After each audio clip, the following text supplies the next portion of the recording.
Jérôme, comment ça va? Bonjour Jean-Baptiste, ça va très bien. Bon.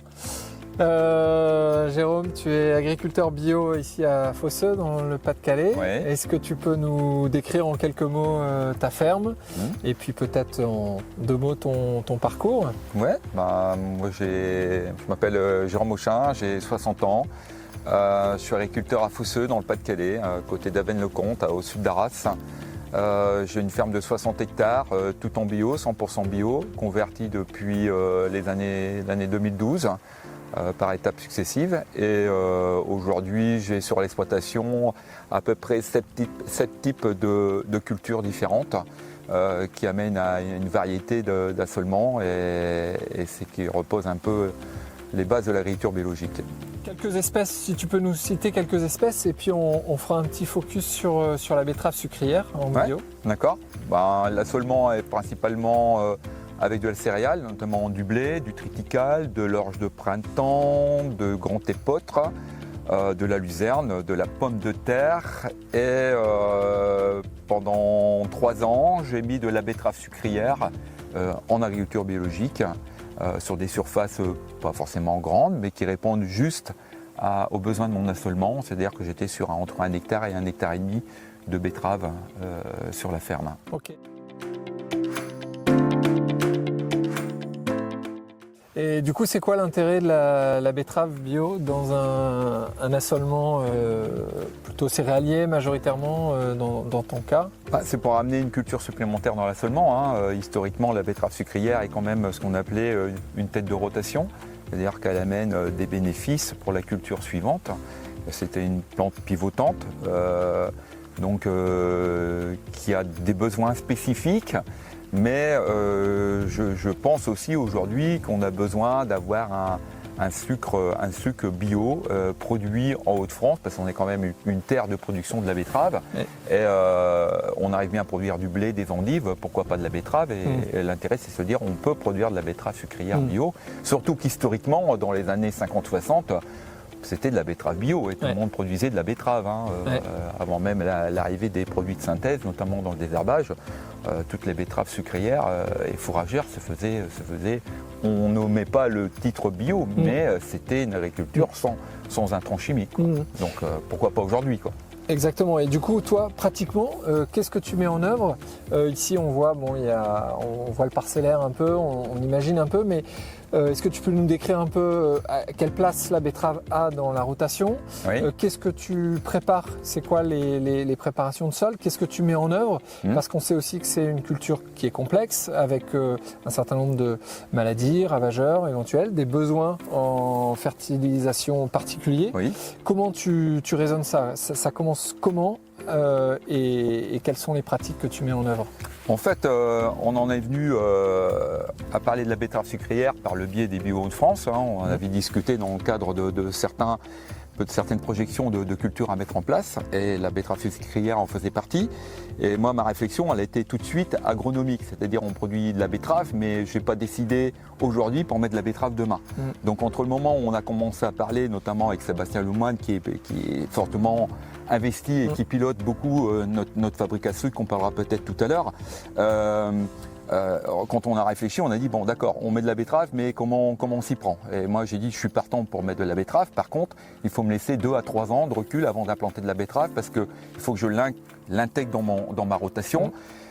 Parce que quand on prend tous les facteurs nécessitants et qu'il y a pour la betterave, il y a le gros facteur agronomique, c'est-à-dire qu'est-ce qu'on fait comme culture avant la betterave pour justement éviter l'impact des ravageurs du sol, l'impact des ravageurs aériens, et préparer la nutrition du sol, parce que à part notre rotation, pour enrichir le sol, on n'a pas grand-chose. Donc moi, le but, c'était implanter des couverts suffisamment forts et puissants, notamment de la luzerne et du trèfle, avant de venir apporter sur ma parcelle une betterave sucrière. Okay. Donc ça, c'était la base. La base, c'était la base agronomique.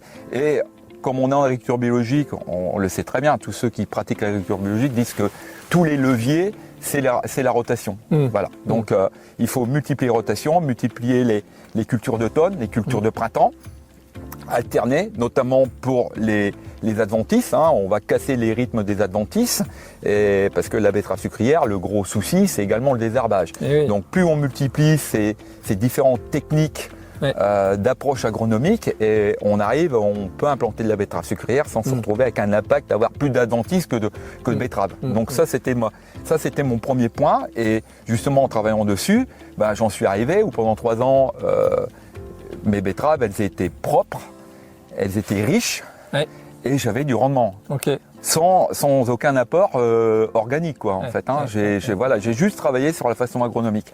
Donc, je ne vais pas dire que je détiens la clé, la solution, mais on a le moyen de le faire. Le tout, il faut s'en donner la peine, quoi.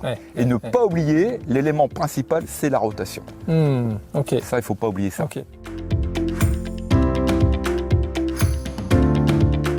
Après, on parle aussi souvent en agriculture biologique du décalage de date de semis. Oui. Dans ton cas, là, sur la betterave, à quelle date tu as semé J'ai semé à partir du 15-20 avril.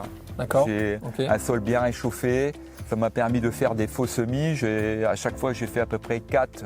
Et la dernière année, j'ai même fait un 5e faux semis 2 jours avant le semis.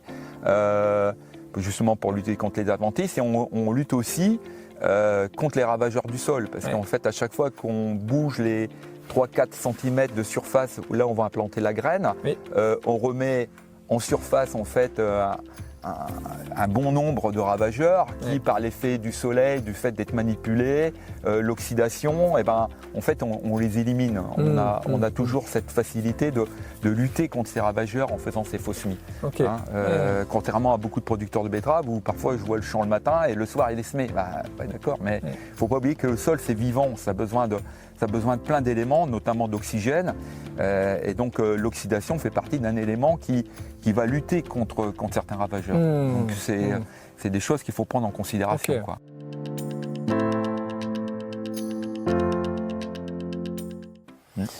Ici, on le voit, on est dans une parcelle agroforestière. Oui.